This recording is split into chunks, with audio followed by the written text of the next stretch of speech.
Sanibonani bantwana basekhaya. Blessed. Okhulumayo umduduzi wezintandane, umfundisi wama-2000. Siuhlelo leka Real Ngempela TV episodes.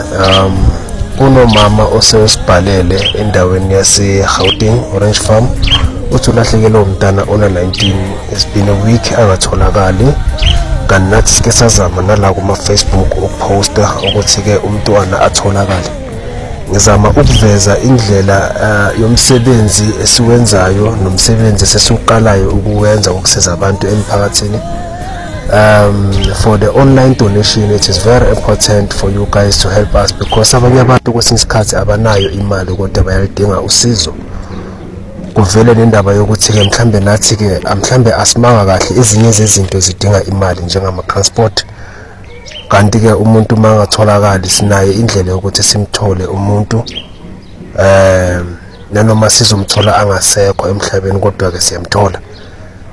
Angisho ukuthi umntwana lona sizoqala ukumbheka manje sizomthola angasekho kodwa ke ngizama ukuveza ukuthi ukubambisana as umphakathi kubalekile. It is very important for you guys ukuthi nizame ukuthi ke nilule isandla ngoba kusasa kungaba umuntu odinga usizo. So ngiyacela ke bantwana basekhaya ke ngicela nisupportini la ku Real Ngempela TV episodes. Actually you can follow all our page that we are having la ku Real Ngempela so that you can get a notification and full connection that we have for you. Ukuthola kube nani umduduzi wezintandane lokhulumayo, umduduzi wezintandane, umfundisi wama-2000 abanye bathi Prophet Comfortable. Danko. Ngithanda abantwana basekhaya. Kunomntana olahlekile lana, isithombe sakhona sengisifakile. Ngicela ukuthi umbonayo lo mntwana lona asisize, singaspendi kakhulu bantwana basekhaya, asisize.